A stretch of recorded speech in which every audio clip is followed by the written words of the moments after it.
Period of peak heating in the Earth's atmosphere, the first tug of gravity being felt by Integrity's astronauts since their launch back on April 1st.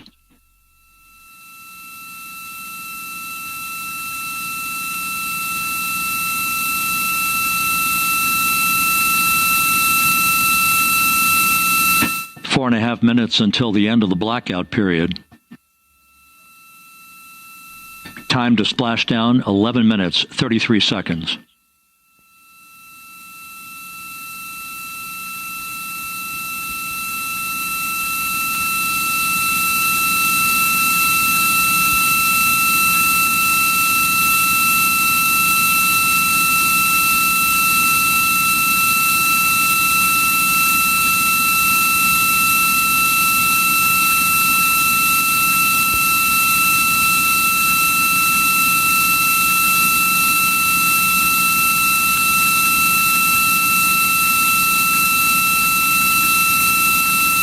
The landing and support officer reports that the P-3 has acquisition on Integrity.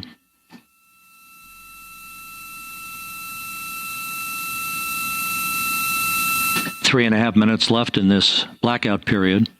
This is a visualization of the plasma buildup around the spacecraft and the repelling of that heat on Integrity's heat shield.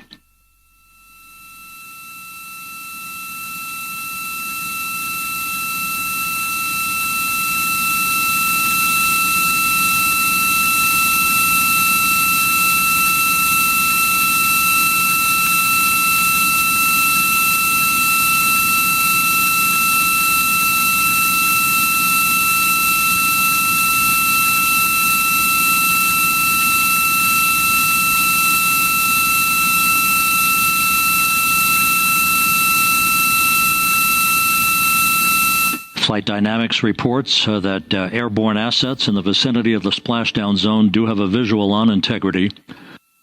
Still 2 minutes and 40 seconds left in our blackout period. Time to splashdown, 9 minutes, 35 seconds.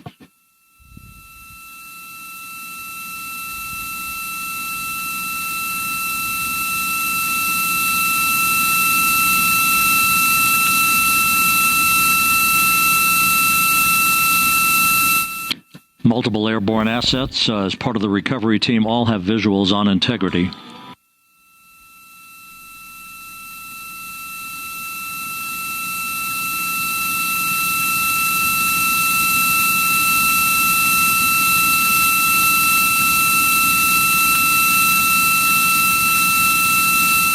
And the WB-57 flying in the splashdown zone also has a visual. And the Navy helos also have visuals.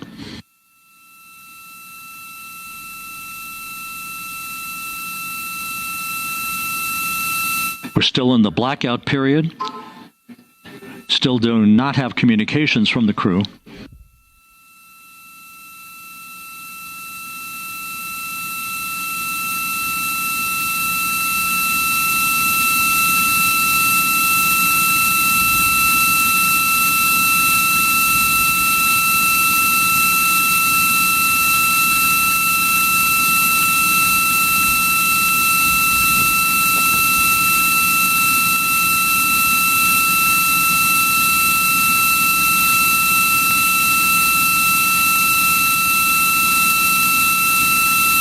We're standing by for communications from the crew. We should be out of the blackout period less than a minute from now.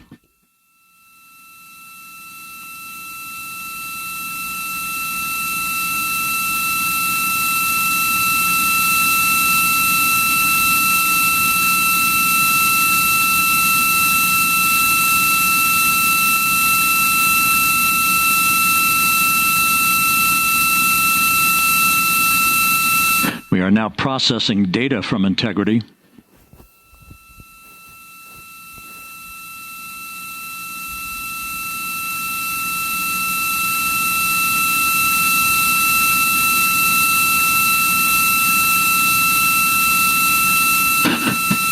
Landing and support officer reports the small boats are en route to the splashdown target zone.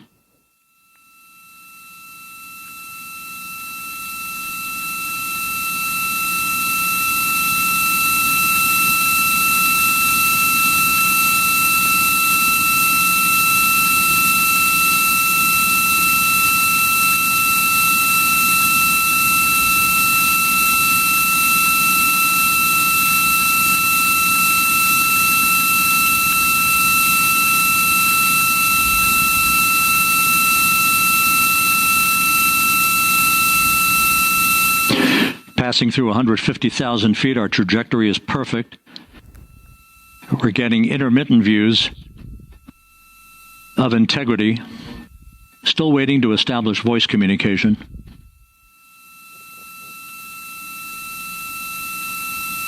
Integrity, Houston, comm check, post-blackout. Houston, Integrity, we have you loud and clear. Your trajectory is nominal, and your recovery teams have visual. Guidance looks good. No action for the enabled internal camera controller fail. Big cheers from the viewing room here in Mission Control as voice communication reestablished with Commander Reed Wiseman. For America and a waiting world, Integrity is 5.5 minutes away from coming home.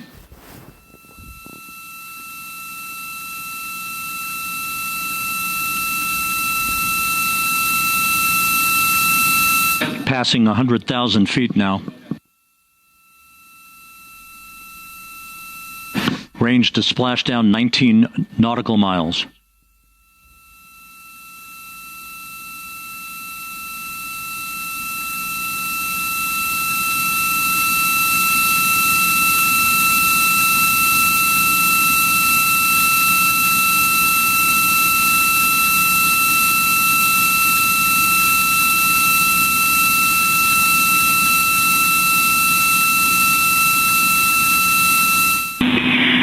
Integrity, impact to the camera controller fail is no Cab 1 views of the chutes.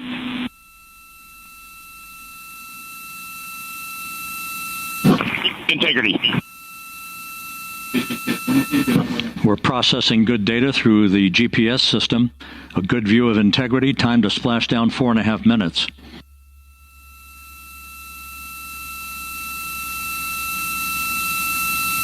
And a view of Integrity from the WB-57. We're at 50,000 feet.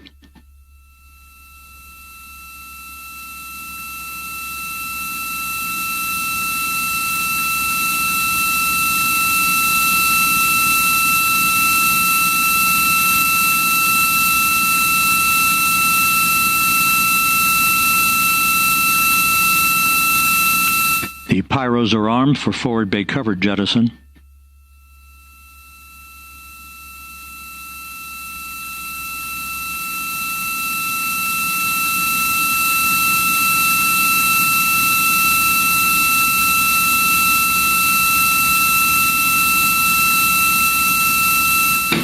And there go the first series of parachutes, and we're on drogues. And Houston, we're visual 2 drogues out the window. 2 good drogue chutes. Next up, We copy, we see them. Next up, the deployment of pilot parachutes that will pull the main chutes out. Time to splash down 3 minutes and 10 seconds.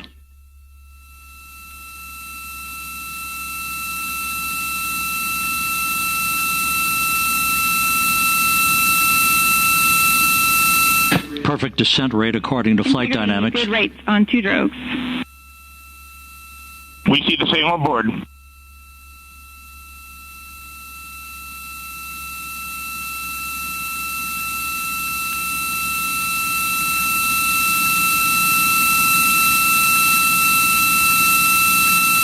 Passing through 10,000 feet, still on drogues.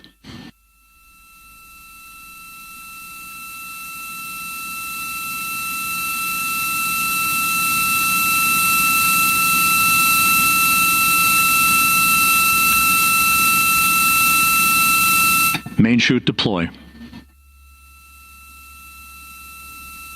We're at 5,000 feet.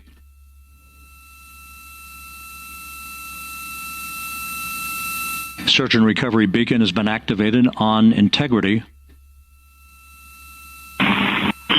And we have 3 good main chutes. Good 3 main chutes, good reefing, good descent rate. Good rates, and we see 3 good-looking parachutes.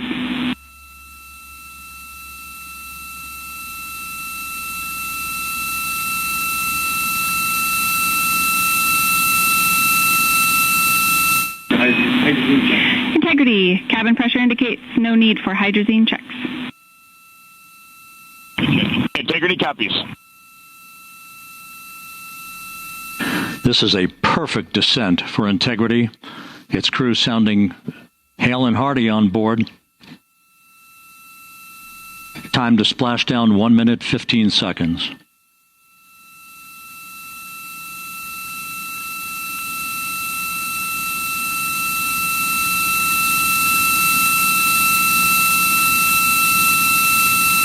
Integrity about to complete a journey spanning 694,481 miles from its launch from the Kennedy Space Center back on April 1st, and a trip around the moon.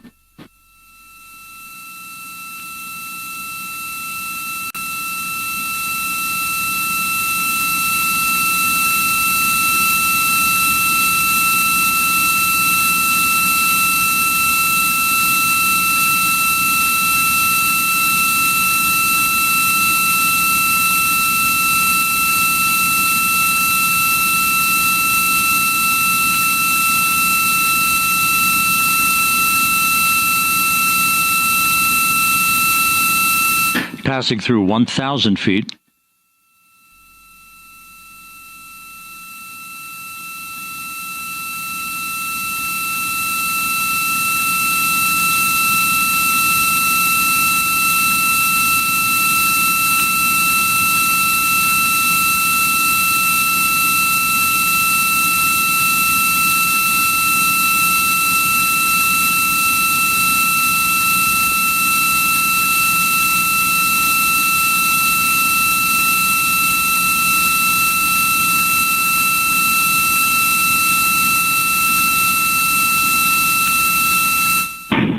Integrity, splashdown, sending post-landing command now.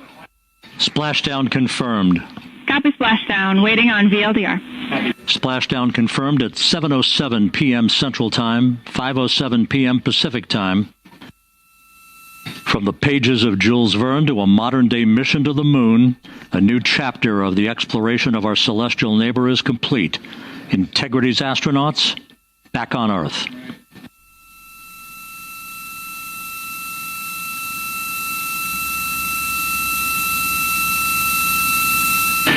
And the landing and support officer reports the vehicle is stable 1. We still will be deploying the crew module uprighting system to maintain that orientation. A perfect bullseye splashdown for Integrity and its 4 astronauts.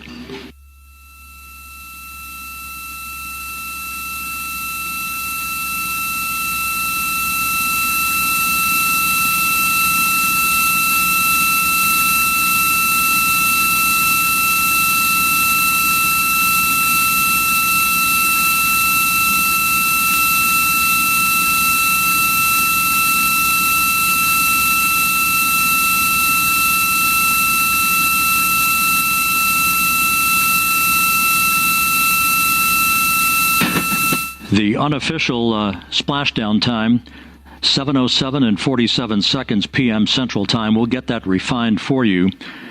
That would put the end of the mission at a mission elapsed time of 9 days, 1 hour, 31 minutes, 35 seconds.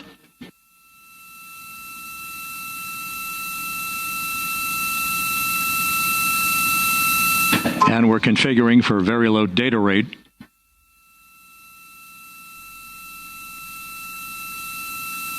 Once again, splashdown occurring in the Pacific, southwest of San Diego at 7:07 and 47 seconds p.m. Integrity Houston, comm check on VLDR.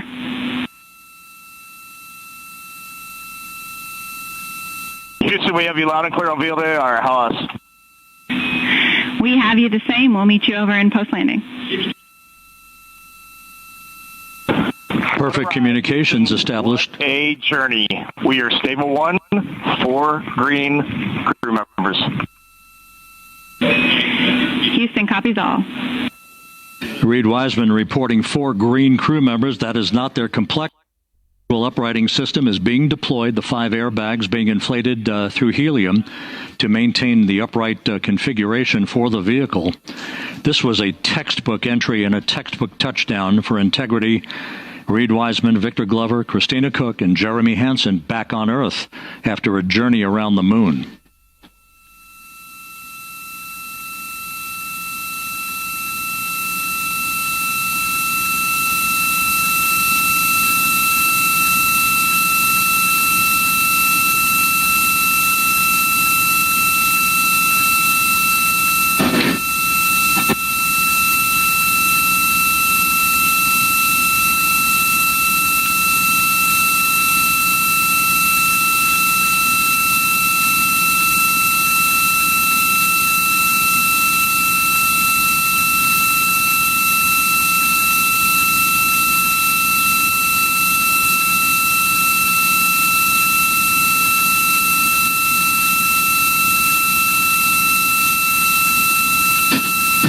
We continue to monitor the functioning of the CMOOS system. The airbags are being inflated to maintain a stable one or upright configuration. And there's a good view from one of the naval helicopters hovering overhead. Reed Wiseman reporting 4 green crew members, meaning they're all in excellent shape.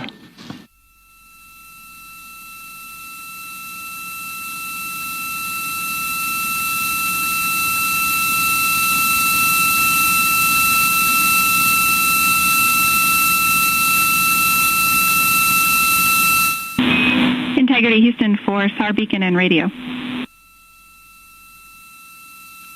SAR beacon is in 406, and we're powering the radio now. Go ahead. We see the beacon on. However, the recovery team is not seeing the signal. Your SAR radio uses the same antenna, so you may run into trouble with the radio. Okay, copy. And we are also powering up the sat phone now.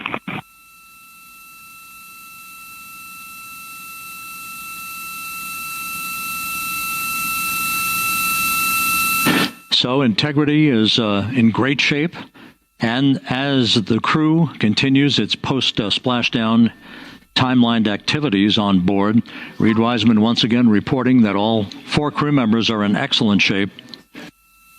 And we have 5 inflated airbags to maintain an upright configuration so that the recovery team can now begin a slow approach to the vehicle. Meanwhile, here in the flight control room, Entry Flight Director Rick Henfling is polling his team of flight controllers for the start of powering down the vehicle after a thorough systems check. We have no toxic gases to be concerned about, so the recovery personnel can approach the vehicle, but not until we have powered down the spacecraft. That's expected to take a few more minutes.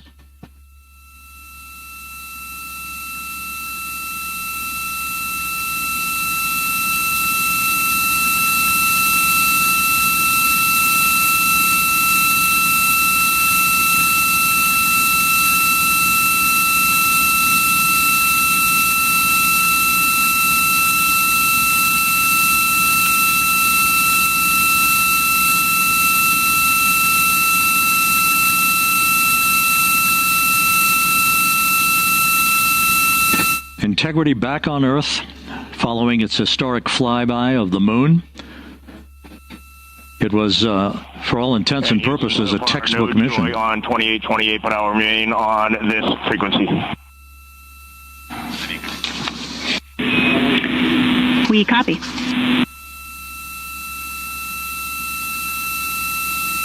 Reed Wiseman indicating some trouble with the SARSAT phone on board. But that's not an issue. What is more important is that the vehicle is solid. No issues as we begin the power down of the vehicle to begin the recovery process.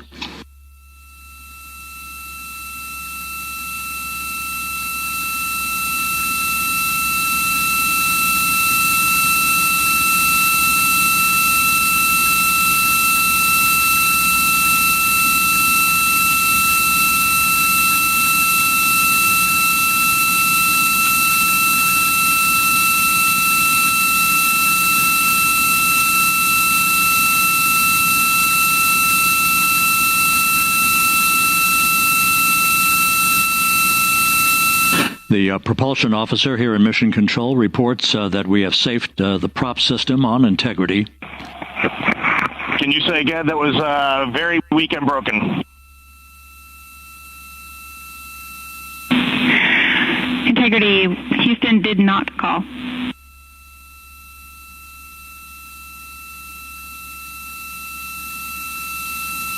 Copy that, Houston. It might have been on the SAR radio. Stand by.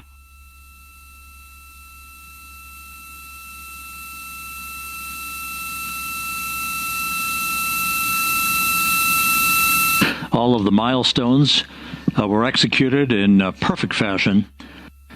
Integrity entering the Earth's atmosphere right on time, reaching its peak speed shortly after a blackout period began. We emerged from the blackout period, but the recovery imagery airborne assets were able to pick up Integrity's descent almost immediately through entry interface, tracking the vehicle all the way down. And finally, you saw the sequence of chute deployments. First, the forward bay cover being pulled off the top of the vehicle by a series of 3 parachutes. Then the drogue chutes were deployed, followed by the 3 main chutes that slowed the splashdown velocity of Integrity to just 19 miles an hour.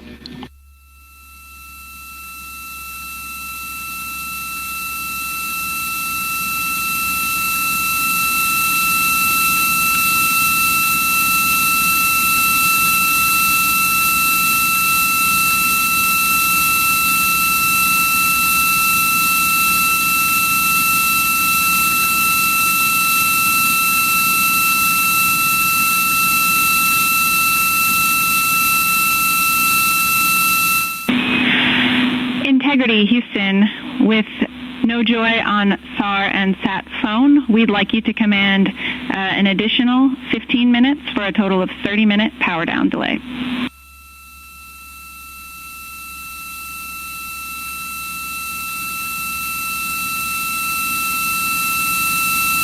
All right, Jackie, we have selected T/D+30.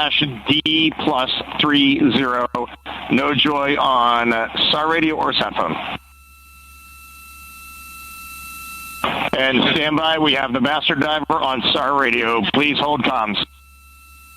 Hey, Lily. Excuse me. Hey, Jackie, we just got the master diver on SAR.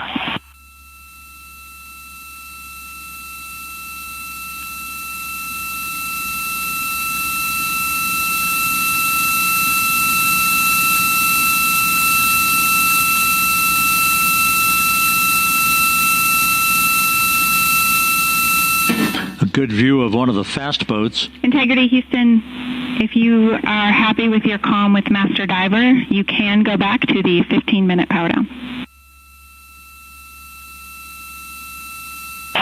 Okay, stand by. Yeah, we'll confirm here in a second. The crew on board Integrity coordinating with the flight control team in Houston here in Mission Control on the timing of the power down of the vehicle, which will be the precursor to the recovery teams approaching the spacecraft.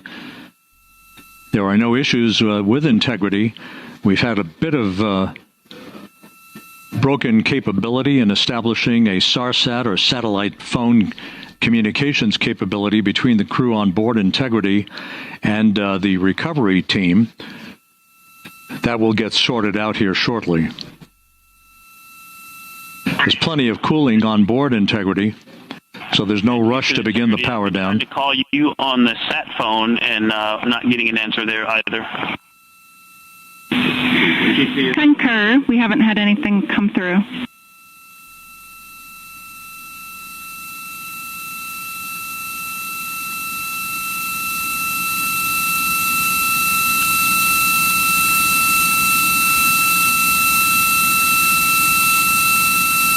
And Houston, if you could relay to recovery that we hear them, but it does not appear as though they are hearing us.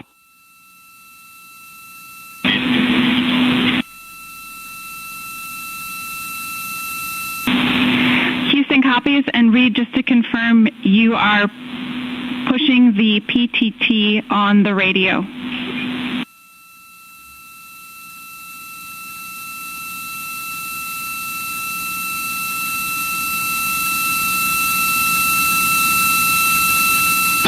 So as we continue to sort out the communications between Integrity and the recovery teams, we are standing by for the initiation of the power down procedures that, as you see, the recovery teams are moving towards the side of the capsule. The next major event will be the erection of that large inflatable raft called the front porch. That will be the port of call for the crew as they're being extracted one by one from the vehicle.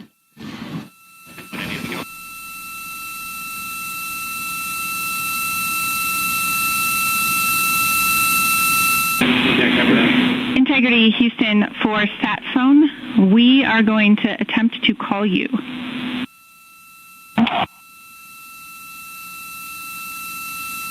Good idea, standing by. And Jackie, yes, we are pushing the push-to-talk, the two buttons on the left side of the radio below the up-down arrows. We are utilizing them. I'm rebooting the radio to see if we get good comms. Okay, we copy all, and just to confirm, you are seeing that you are touchdown plus 3030 for power, correct? That's affirmative.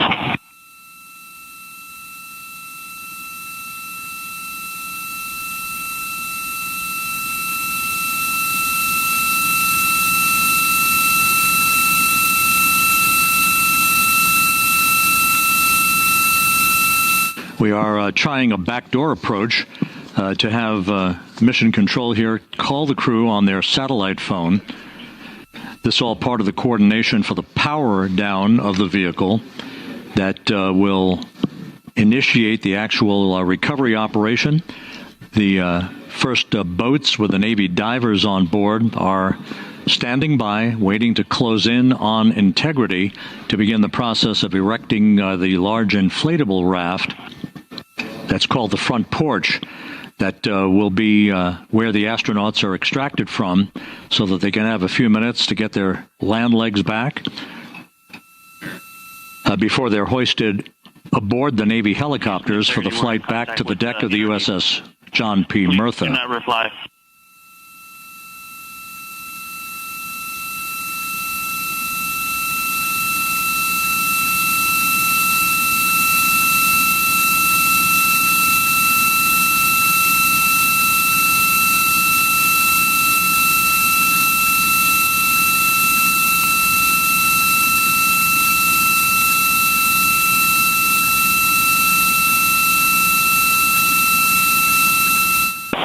And Houston, please don't reply. NRD, very weak,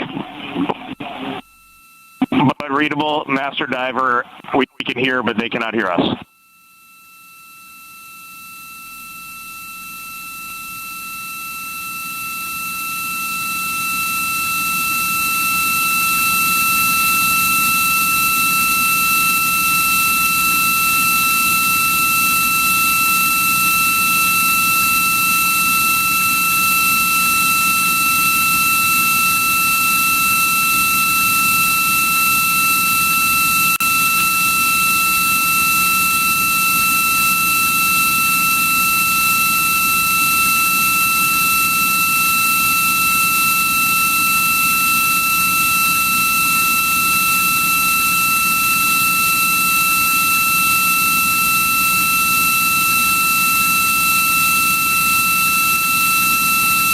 And Houston on OE1, is there any chance to tie us into NRD?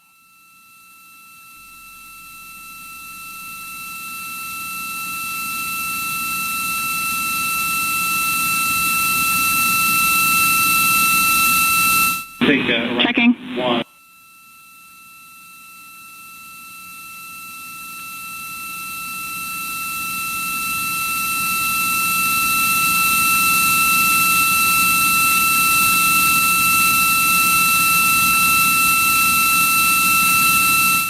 This is Mission Control Houston.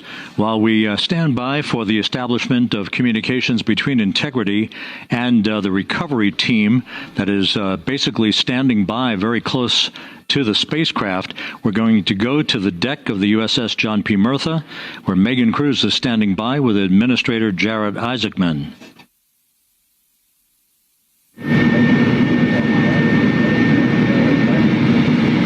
Hey, Rob, yeah, just such an honor to be able to be here on the ship, to be able to share and experience this moment with everyone together. And of course, as you just said, yes, here with NASA Administrator Jared Isaacman. Administrator, how did you feel getting to witness this and seeing NASA at its best? Oh, I mean, I'm honestly, I'm still at a loss for words. I mean, you know, like the childhood Jared right now.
The ambassadors from humanity to the stars that we sent out there right now. And I can't imagine a better crew than the Artemis II crew that just completed a perfect mission right now. So yes, it's a huge moment for everybody, right? I mean, we are back in the business of sending astronauts to the moon, bringing them back safely, and to set up for a series more. I mean, this is not a once in a lifetime, which you hear sometimes around here. It's like, this was a once in a lifetime. No, it's not. This is just the beginning. We are going to get back into doing this with frequency, sending missions to the moon until we land on it in 2028 and start building our base. Yeah, are we going to build on the momentum for Artemis 3? I mean, it's just around the corner. Absolutely. So, I mean, that's, you know, part of me too. Like, I can't wait to get the crew off of Integrity right now, but also getting Integrity back on this ship so we can start taking a look at it, because all that data is so precious to us right now. I mean, we are going to definitely want to take a good look at the thermal protection system. We're going to want to download all the data they couldn't transmit back to us and use that to inform Artemis 3. But we're already making progress, right? You had SRB segments already showing up at KSC. Core stage for Artemis 3 is rolling out on April 20th. We're getting Mobile Launcher 1 back in vehicle assembly building. So yes, there is a lot to celebrate right now on a mission well accomplished for Artemis 2, and at the same time, we got to start getting ready for 3. Amazing. And last question, you know, for people who joined us for all 10 days to see what we can accomplish together with our international partners, what do you think about the fact that we're going to keep doing this more and more and more? It's incredibly exciting. I mean, yes, it's the contributions, like the best and brightest across the NASA workforce from across the country, our industry partners, our international partners. We had a Canadian Space Agency astronaut on board in Jeremy. We had the European Service Module. And you think in the days leading up to this launch, I mean, 48 hours prior to launching Artemis 2, I was meeting with the Italian Space Agency. We signed a memorandum of understanding to build a habitation module on the moon. I mean, you have countries, all of our allies and partners coming together saying, we are committed to this effort. We are returning to the moon. We're doing it to stay. We are building that enduring presence. We are going to master the skills on the surface of the moon so someday we can undertake missions to Mars. It's just an incredibly exciting time, and we're not going at it alone. We're bringing everybody along with us. Absolutely. And speaking of everyone, one more time, we're going to ask the crew here, you guys ready to land on the moon? Awesome. I love that. Okay, well, thank you so much, Administrator. Appreciate you being here. We're, of course, going to stay on to watch the crew get extracted from Orion, so stay tuned, and we'll see you back here shortly.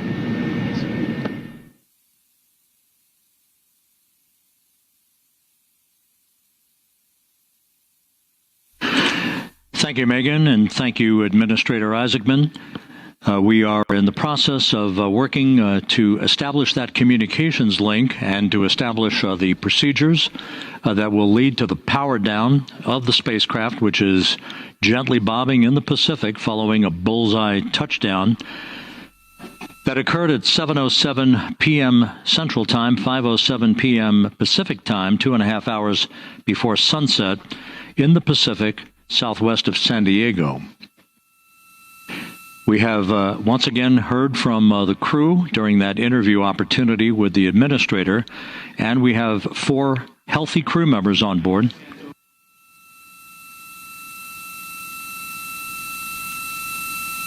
We now have confirmation that the vehicle has been powered down as per the procedures. So we have vehicle powered down, and the flight control team here in Houston, Flight Director Rick Henfling, has handed over mission authority to the Exploration Ground Systems team out in the Pacific. Now, we will physically not get off console with this team until the crew has been extracted into the front porch, that inflatable raft that will be erected along the side hatch of Integrity. So we're standing by for that in the next step in the recovery procedures. But everything is in great shape, and we have 4 healthy crew members on board the vehicle.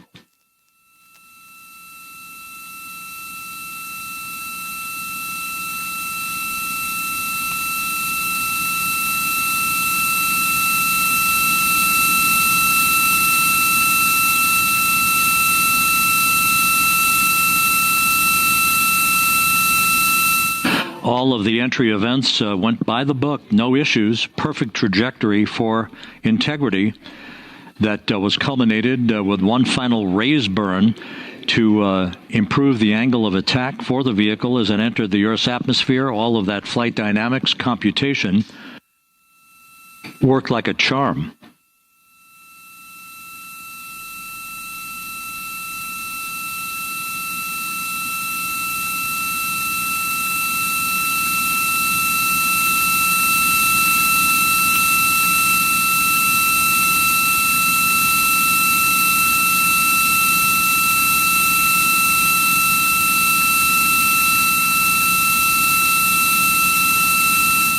So we are standing by for the recovery team to approach Integrity and begin the process of erecting that inflatable raft called the front porch, which will see the crew members be extracted from the hatch of Orion into that inflatable raft before they're hoisted aboard 2 Navy helicopters in a variety of different configurations. Each crew member will be hoisted in sequential fashion, in alternating fashion, 2 crew members for each helicopter before they turn around to head back to the John P. Murtha. Once on the deck of the ship, they'll be brought into medical bay for comprehensive medical exams. But Reed Wiseman has reported several times that the crew is in excellent shape.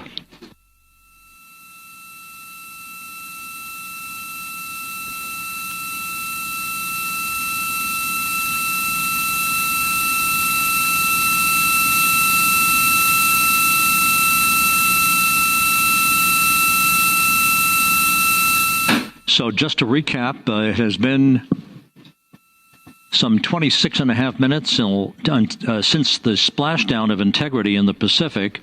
The vehicle is in excellent shape. It performed like a champ all the way down through the Earth's atmosphere. All of the vehicle functions were checked off in excellent trip hammer fashion. The parachutes all deployed as planned. Splashdown occurring at 7:07 p.m. Central Time, 5:07 p.m. Pacific Time.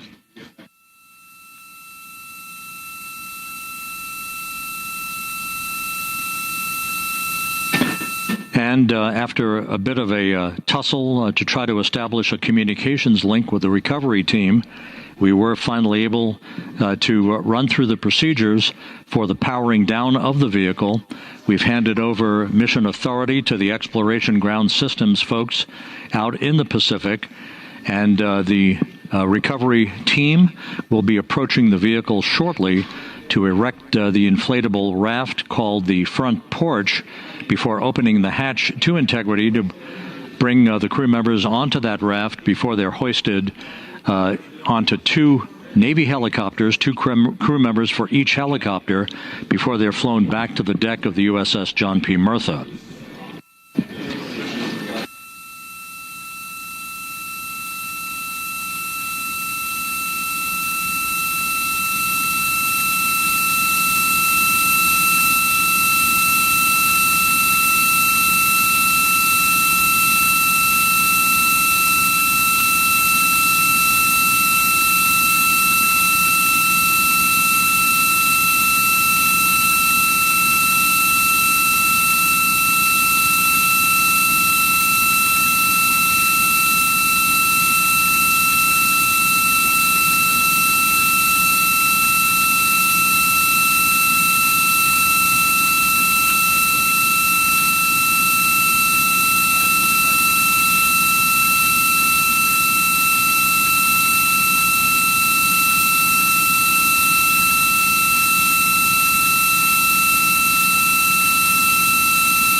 This is Mission Control Houston.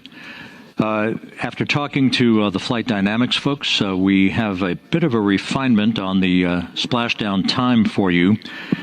Their computation shows a splashdown time of 7:07 and 27 seconds p.m. Central Time, 7:07 and 27 seconds p.m. Central Time.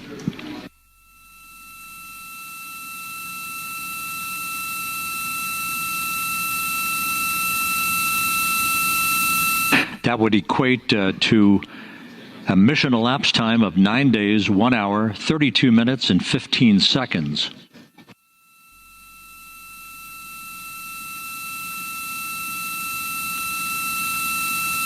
Once again, from Flight Dynamics, a splashdown time of 7:07 and 27 seconds p.m. Central Time. That would equate to a mission elapsed time of 9 days, 1 hour, 32 minutes, and 15 seconds.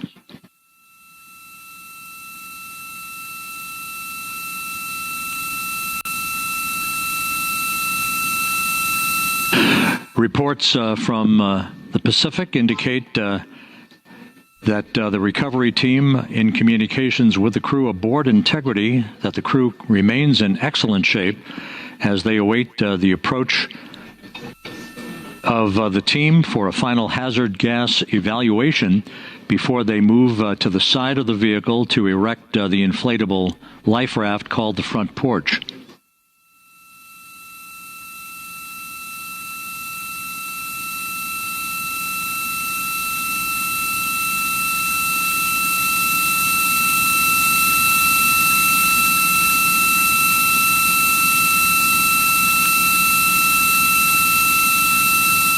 Again, no issues with Integrity. The vehicle is powered down. All of its systems are now safed.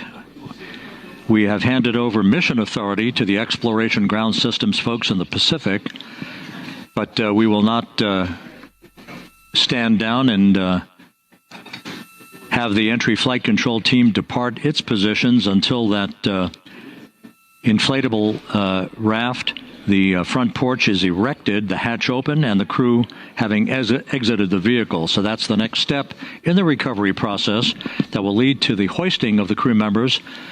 For 2 crew members for each helicopter, they'll be hoisted to a pair of Navy helicopters that will then fly a short distance back to the USS John P. Murtha.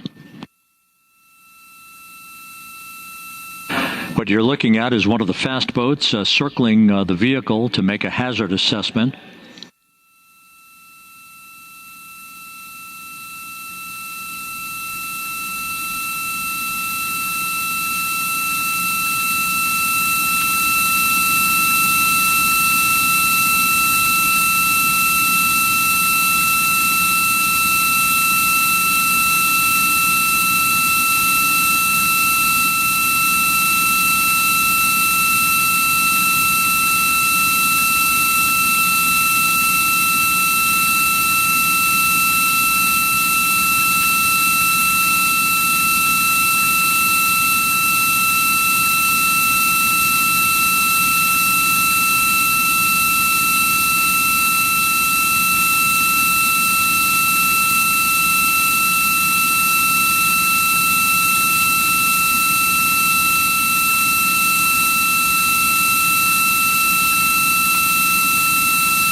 This is Mission Control Houston. Once again, you're watching the initiation of the recovery of the Artemis crew aboard Integrity.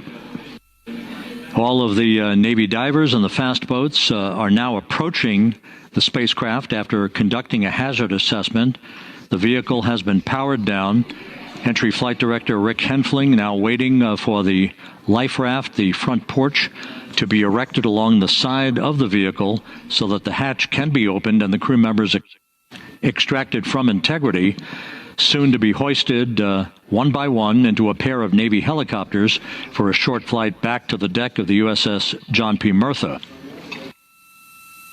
If you missed it earlier, we talked to Flight Dynamics and received a more official touchdown time or splashdown time, as it were, of 7:07 and 27 seconds p.m. Central Time, 5:07 and 27 seconds p.m. Pacific Time. That would equate to a mission elapsed time of 9 days, 1 hour, 32 minutes, and 15 seconds.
continuing to get excellent views from the imagery assets out at sea in the Pacific of Integrity. We continue to get good reports from the landing and support officer, who's in contact with the recovery team, that the crew is in excellent shape, no issues.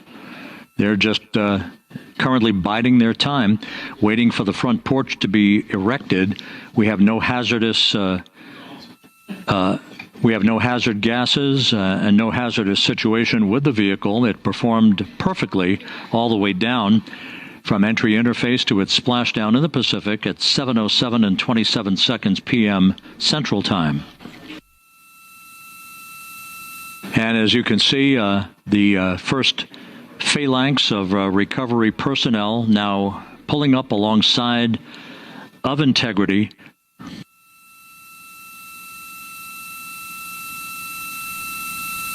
This includes Navy divers, a Navy flight surgeon, and other recovery personnel who have trained for several years for this recovery process.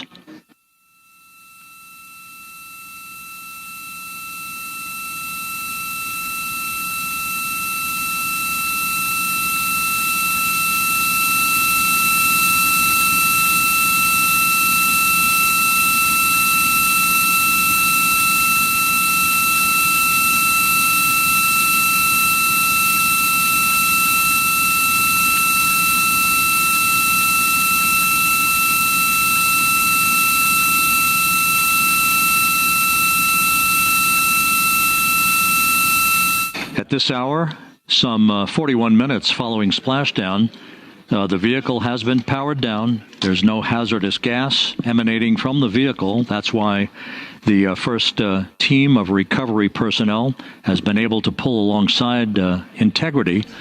And the reports continue to come in that the 4 astronauts are in excellent shape.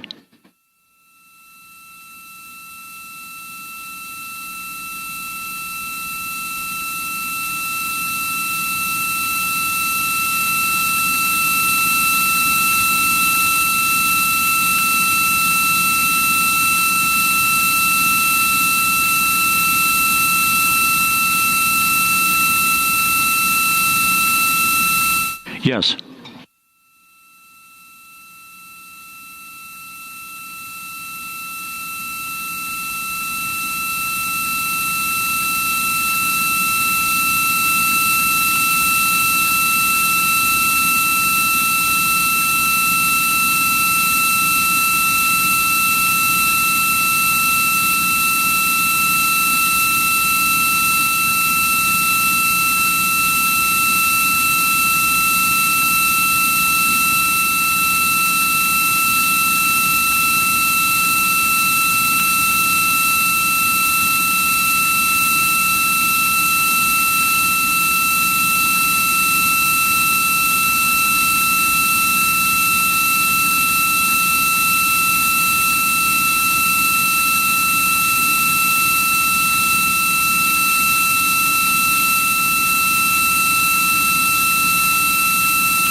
This is Mission Control Houston, continuing to watch the initiation of the recovery of Integrity's astronauts.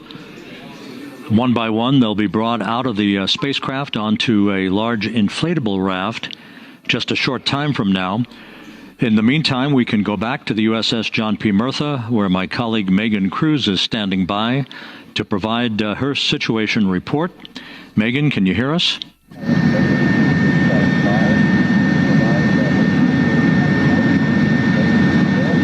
Hey, Rob. Yes, I can hear you. Thank you. Yeah, we're back here on the bow of the recovery ship where there are still plenty of people peering out into the water. We are not very far from the action everyone is seeing on their screen now. The Orion spacecraft, Integrity, in the ocean, surrounded by a number of recovery boats.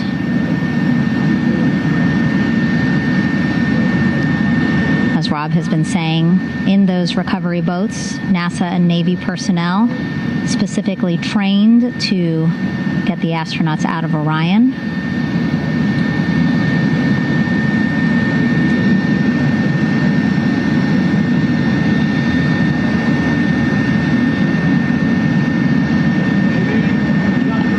In some of our wide shots, you can probably see that there are 6 boats out in the water. More than 40 people out in the water right now on those boats.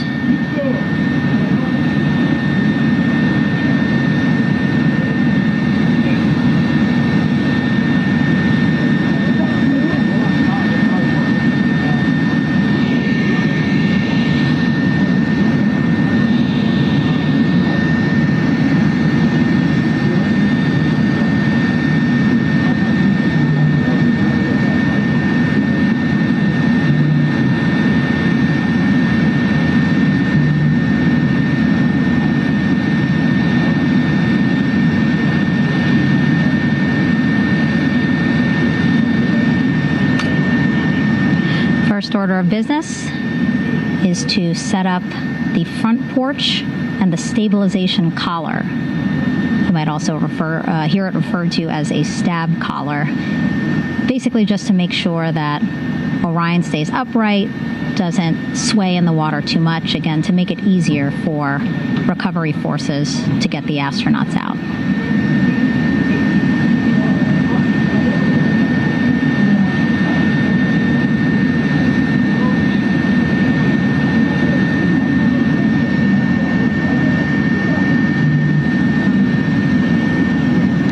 We splashed down to the Pacific Ocean just after 5 p.m. Pacific time here.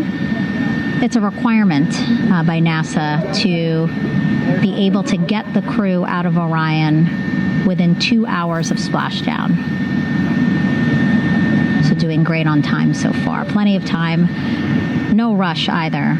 I was speaking to NASA flight surgeon Rick Schuring earlier in this broadcast, and he said to me, no rush to get the crew out. Just want to make sure that they're feeling good. And whenever they're ready to take their step out of Orion and onto that large raft, the front porch, folks will be ready.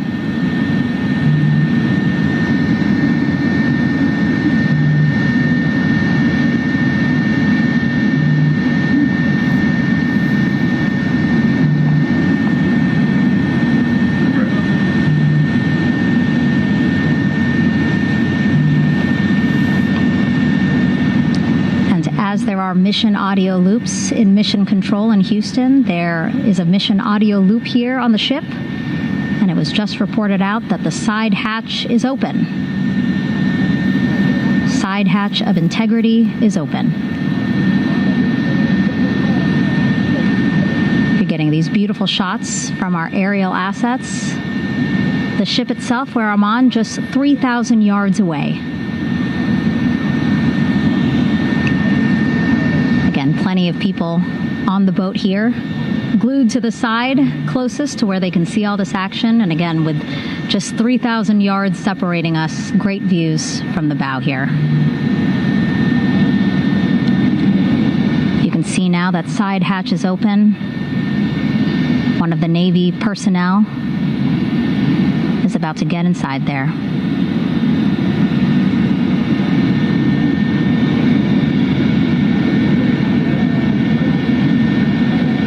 They go. In total, 4 will go into Orion. So it'll be a little bit of a tight squeeze, but the goal is to have a recovery personnel with each astronaut assessing them.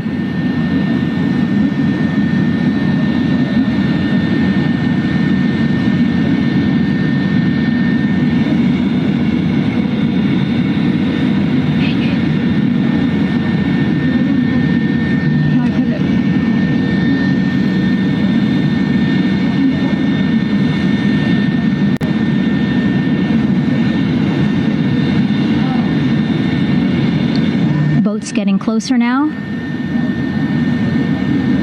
Again, that one that's right up against Orion, those are the divers that will go in to to the spacecraft to check on each of the astronauts. These other boats will begin doing a number of things, putting on that stabilization collar onto Orion, building that front porch. Eventually, they will retrieve the parachutes, as well as tow Orion back to the well deck of the recovery ship here.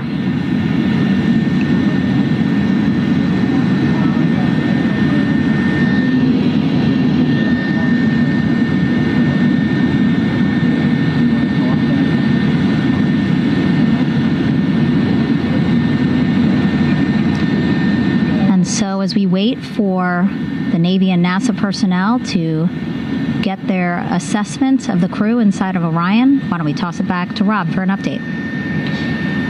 Yeah, thank you, Megan. Here in Mission Control, Flight Director Rick Henfling and the entry team of flight controllers still on duty. The vehicle has been powered down for some time now. There are no hazardous gases emanating from Integrity. That, of course, allowed the recovery personnel to approach the vehicle and then open the hatch to begin the initial medical assessment of the crew, as you just indicated.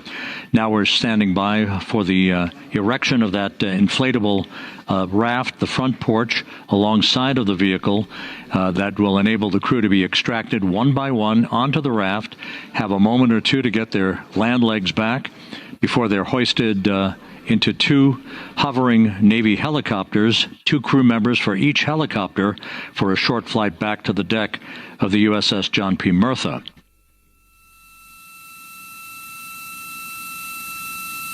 All of Integrity's systems operated flawlessly throughout the course of the approach to the Earth, the entry into the Earth's atmosphere, and all of the key milestones that followed in this high-speed return to Earth for Integrity, a mission that spanned more than 694,000 miles from the vehicle's launch from the Kennedy Space Center atop the Space Launch System back on April 1st.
As we mentioned at the top of the broadcast, the last time that the Apollo program saw a splashdown in the Pacific was Apollo 17 back on December 19th, 1972.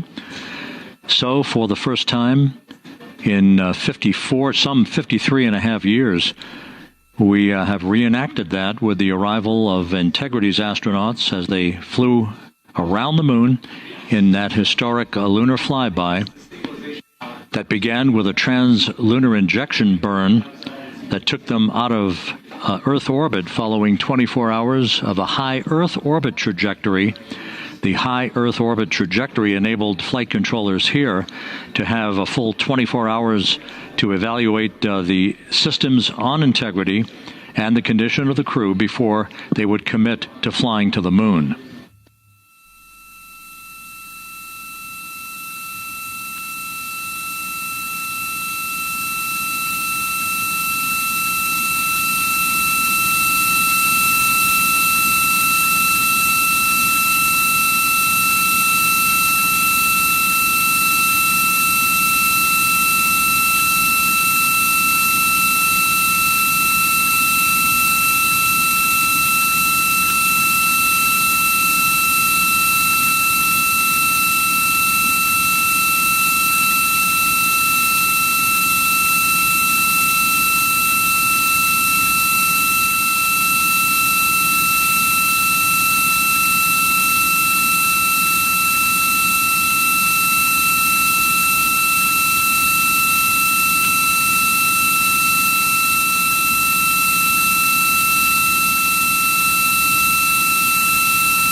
With the side hatch of Orion having been opened to set the stage for the erection of the inflatable life raft, known as the front porch, to be erected alongside the spacecraft for the extraction of the crew. Let's play for you an interview that my colleague Megan Cruz conducted on the USS John P. Murtha with Navy diver First Class David McMahon that explains how this process is unfolding. Okay, Davey, so you and some of your team, one last look over of the stabilization collar, correct? Yes, ma'am. Okay, so what is this stabilization collar? This is what's going to stabilize the capsule out there in the ocean. We don't know how good the weather or the waves will be that day, so this will help prevent any unnecessary occurrences from happening, stabilizing the capsule and the astronauts inside. So basically this is a float that will go around Orion. I'm assuming that what they're doing right now, these are the lines that will attach the collar onto Orion? That is correct. And so what are they doing here? So we've got the lower line that will secure the inflation device before we inflate it. That gives us the go-ahead that it's secure in space, and then we'll inflate it. And then once that is done, we'll undo all the carabiners and get this orange line on top tied in the same fashion. And then this will be secured to the capsule, and the astronauts can safely take their first steps out of the capsule onto the front porch. Okay, and how long will it take them to set up the stabilization collar? We should definitely be able to handle this in under 10 minutes. Okay, wow. And then you just mentioned the front porch. So basically after they set up this stabilization collar, then they set up what's called the front porch here. That's correct. Okay, and what's the front porch? Front porch is basically a bigger waiting room for the astronauts to sit in while we wait for the helicopters to show up and grab them. Okay, so the medical team that was inside with the crew, they're going to help them out and onto the front porch? That is correct. And then what happens here? We have higher trained medical personnel also on board the front porch that will give them lookovers and just make sure they're okay while we wait for the helicopters to show up. Okay. How does it feel, I mean, your team, you, to be part of a mission that's returning astronauts from the moon in more than 50 years? We all feel extremely honored to be a part of this, as well as a bigger mission for the Navy and joining up with NASA to do great things. Mm-hmm. And do you feel like you and your team are ready? Yes, very ready. Cool. All right, thank you so much. Thank you.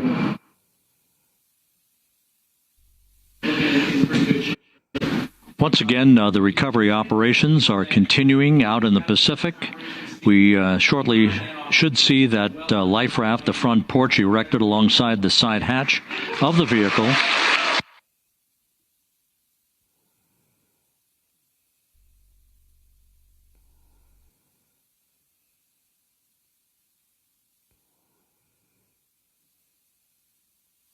A number of flight controllers have come into the flight control room to receive congratulations from Entry Flight Director Rick Henfling. But we're going to stick with our operations out in the Pacific as we await the extraction of the 4 crew members who are reported to be in excellent condition.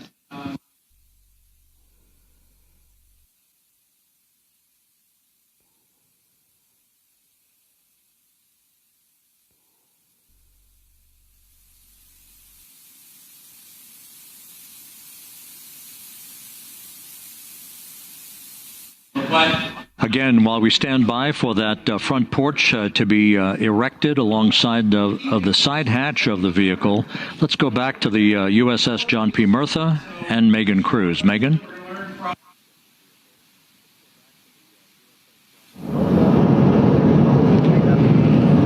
Hey, Rob. Pausing now to listen to some internal audio loops. Again, the operations team here on the ship communicating with everyone out on the water. It seems like currents are hindering them a little bit from unfurling and inflating the stabilization collar as well as the front porch. But again, the requirement to get the crew out within 2 hours of splashdown, plenty of time. So no concerns just yet. But as calm as the water looks, yeah, it looks like it's hindering the teams just a tad.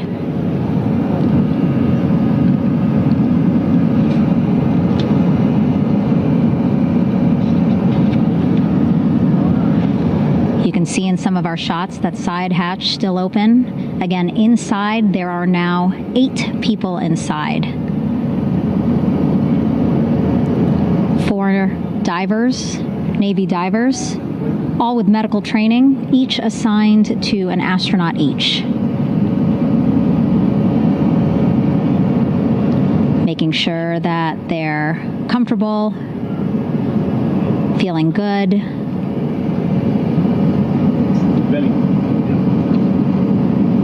As you've heard us say in the broadcast, they expect a little bit of discomfort. Again, these astronauts just traveled back to Earth at 25,000 miles an hour, a nearly 695,000-mile journey around the moon. If you think you get carsick.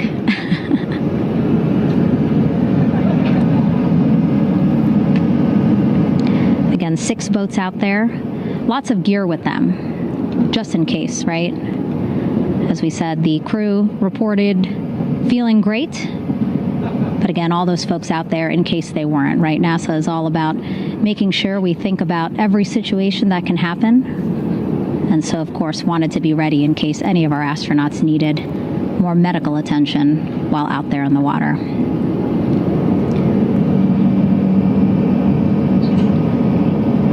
You see now teams again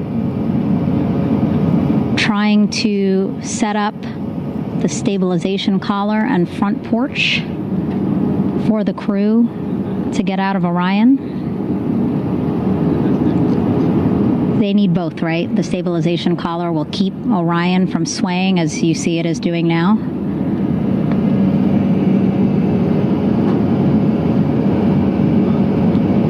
And then they will connect the front porch to the stabilization collar so that the crew can take 2 steps and they will be in the front porch.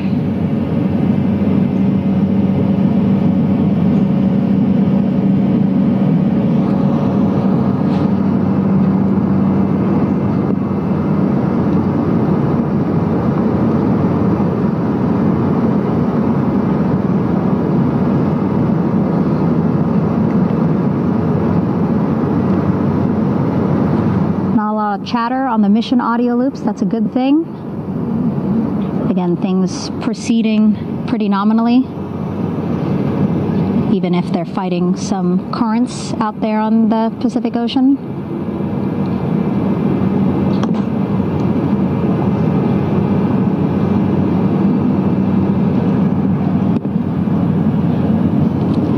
Again, the goal, setting up the stabilization collar and the front porch so that the crew can rest comfortably in the front porch, get placed into harnesses so that 2 helicopters can lift them off the front porch and onto the USS John Murtha here.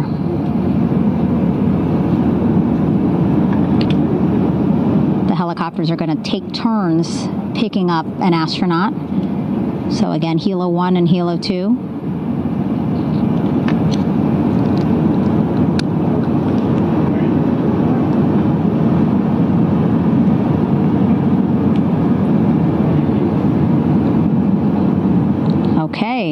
And the recovery team here on the ship just got a report from the undersea medical officer who is inside the capsule with the crew. He is reporting all 4 members are green. All of our 4 astronauts, Reed, Victor, Christina, Jeremy, green, meaning they are feeling great, not the complexion of their skin. They are feeling great, happy to be home, and ready to be extracted as soon as possible.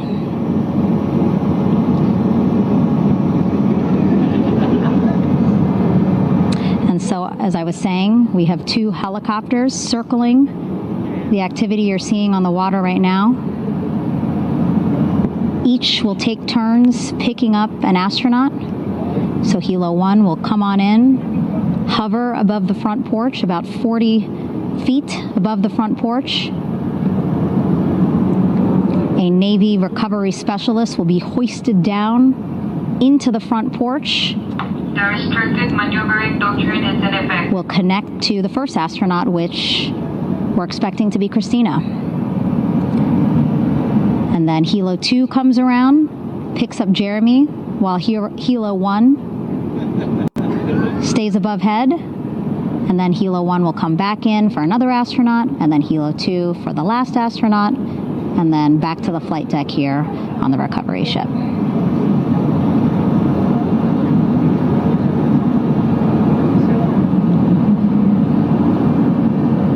I was talking to Assistant Artemis Recovery Director Paul Sierpinski. He said helos are a much quicker, safer way to get on board. They did actually consider boats, but then if you think about it, longer time, the crew would have to move through more of the ship. This way the helos will give a more direct, quicker route to the medical bay for our 4 astronauts.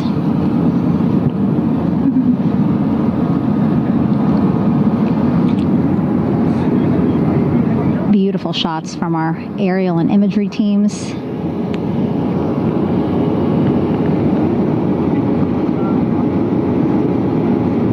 Clouds have dissipated for a clear view from the bow of the recovery ship here.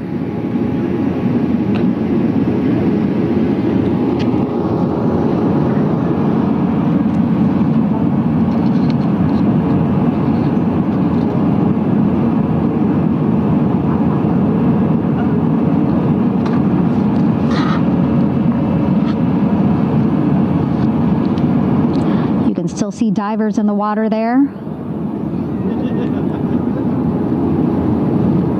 Encircling Orion, that is that stabilization collar we've been telling you about. As you saw in that interview just a few minutes ago, they have to first connect it to Orion, and then once it's secured onto Orion, they can inflate it, and then they'll further secure it with other harnesses and lines.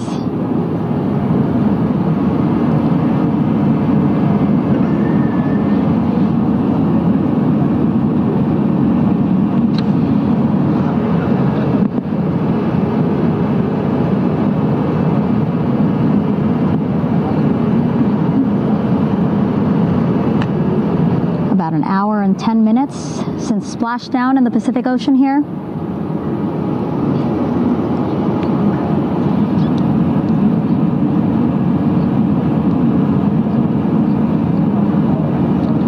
Victor, Christina, and Jeremy back home after a history-making mission to the moon and back.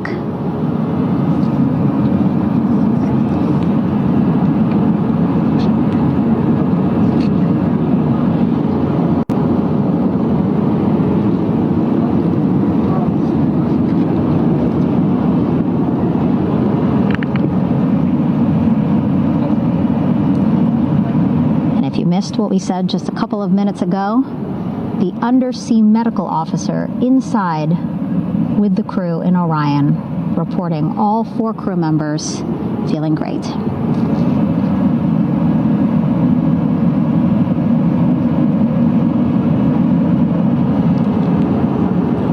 Progress being made there on the stabilization collar. It looks like they are beginning to inflate it.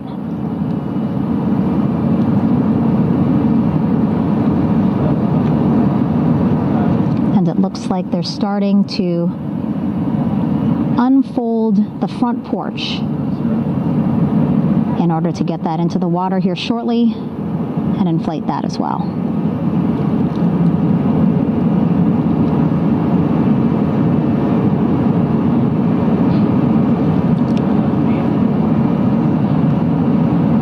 Again, more than 40 people out in the water right now. Those Navy and NASA personnel have been in the water for now about 4 hours.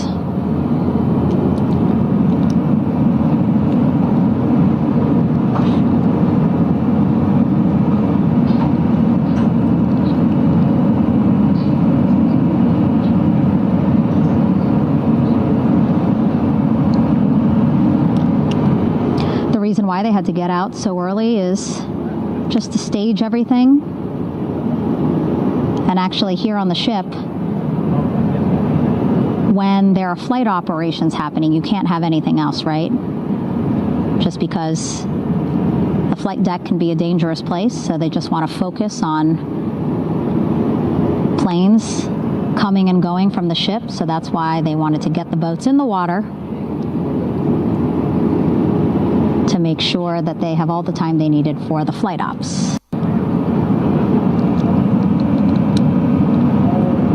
And then the same crew here out in the water, they will stay out in the water for a number of hours after we recover the crew and get them back on the ship, because then they have to recover Orion.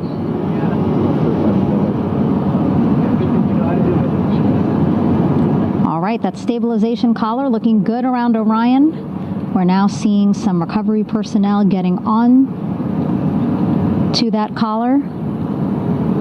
Again, they need to further attach it to Orion to make sure that it can really prop up the spacecraft. It's basically lifting it up off of the water just a tad. Again, so it's not so... Come off me for a minute.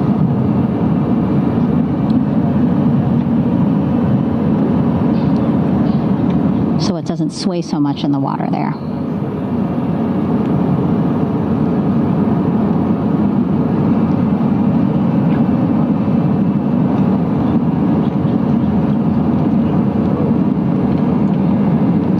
Now that front porch looks like it's nearly fully inflated as well.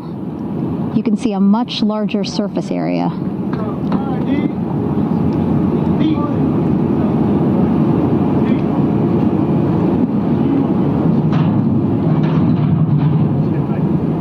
And so once the crew get out of Orion, they can stretch their legs a little bit on this front porch, get some fresh air.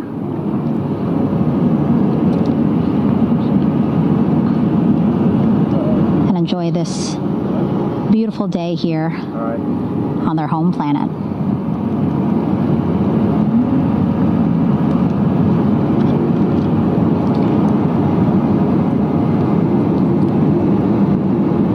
It appears teams now are about to connect the front porch to the stabilization collar.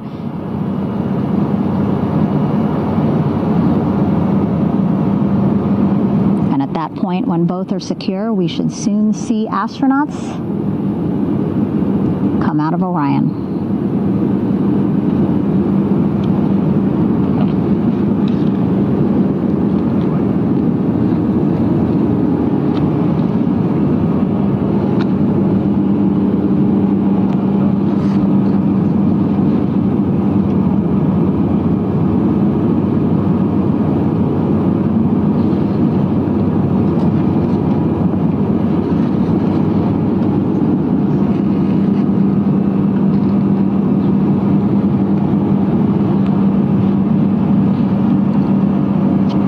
These views you see also being fed to the Landing Force Operations Center here on the ship. Of course, it is very important for our recovery teams leading the mission to have all the views that you're seeing as well. Again, listening to their communication loop here on the ship. Very quiet, which is a good thing. It means things are going pretty nominally, meaning as expected.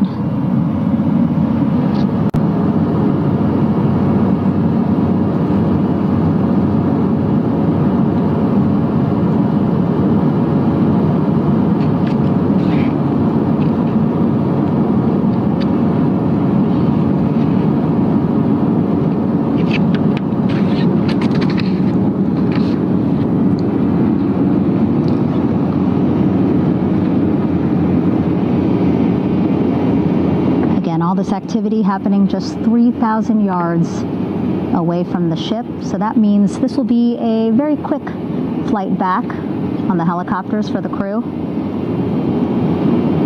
2-3 minutes, and then they'll be back here on the ship. I know.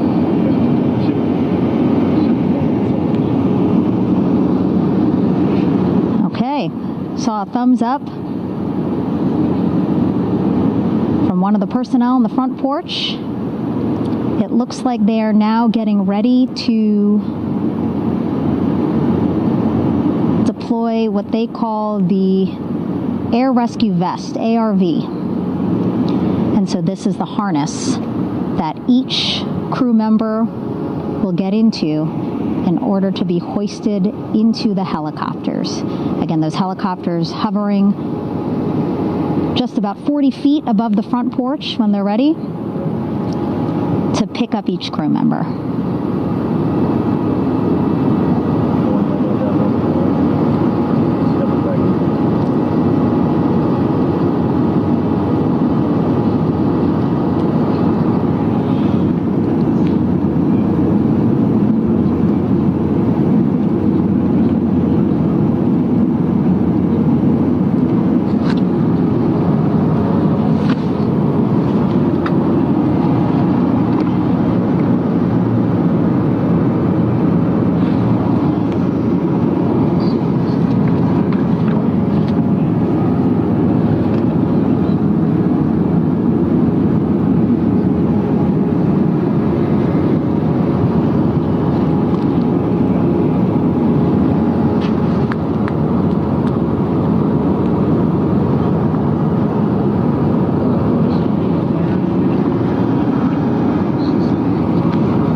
This is Mission Control Houston.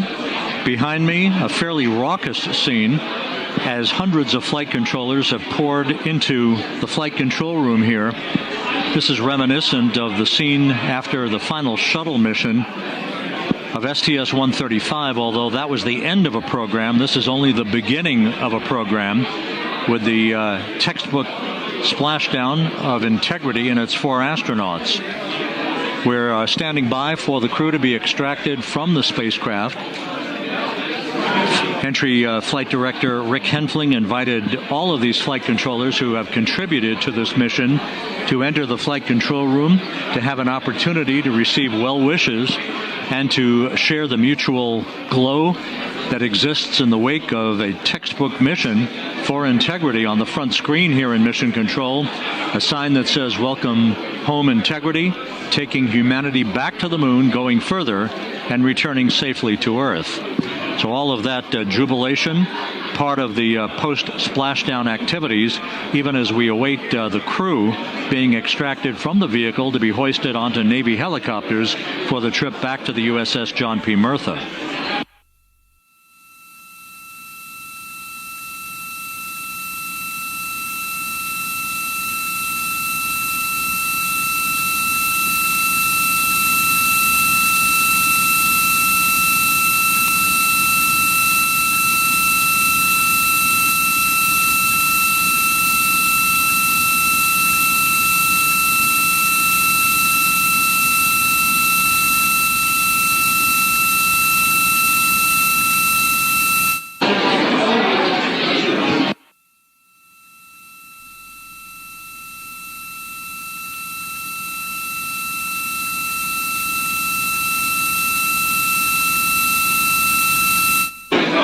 Once again here in Mission Control, this view of the Artemis flight control room, known as the White Flight Control Room. This is the old shuttle flight control room, and now is the home of Artemis missions to the moon and beyond.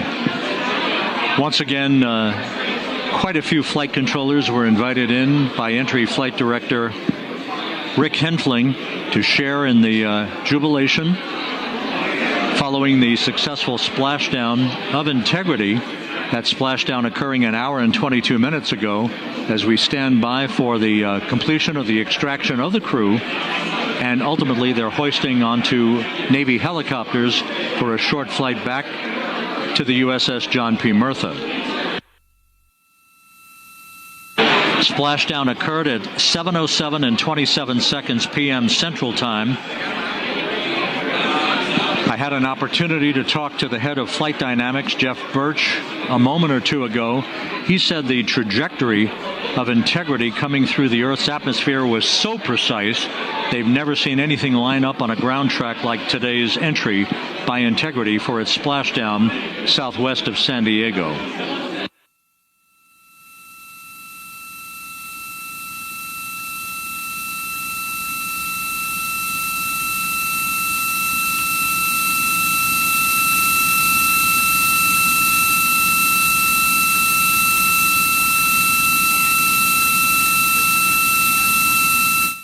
And the initial, you can hear it.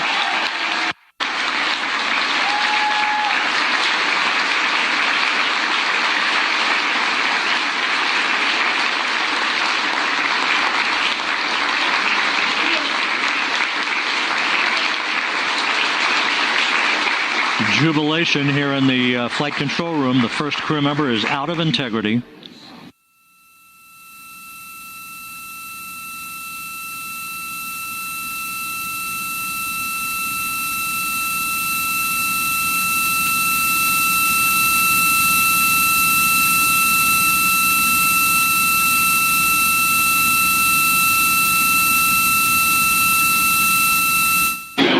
We are expecting the other crew members momentarily to be extracted.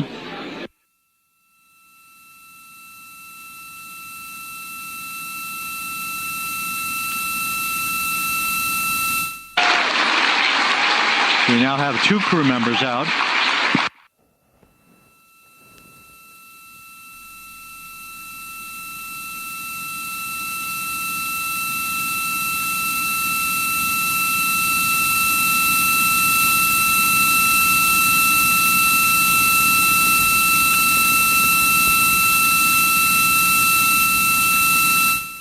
Two crew members out, 2 to go.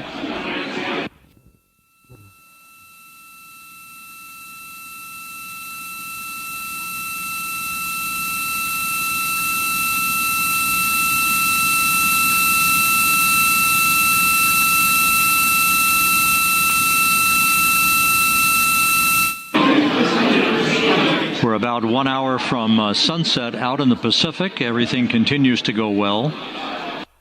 Integrity's systems function perfectly during its entry back to Earth. And Reed Wiseman, the commander who will be last out of the vehicle, reported that all the crew members were feeling very well.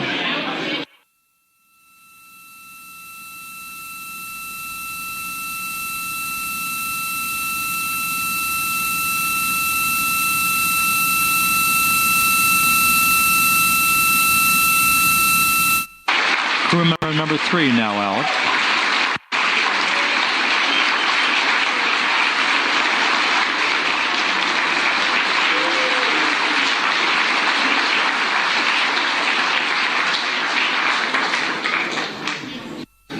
And now standing by for the commander, Reed Wiseman, who will be last out of his ship. Bobbing in the Pacific under almost ideal conditions, Integrity spanned 694,000 miles during its journey from launch to splashdown.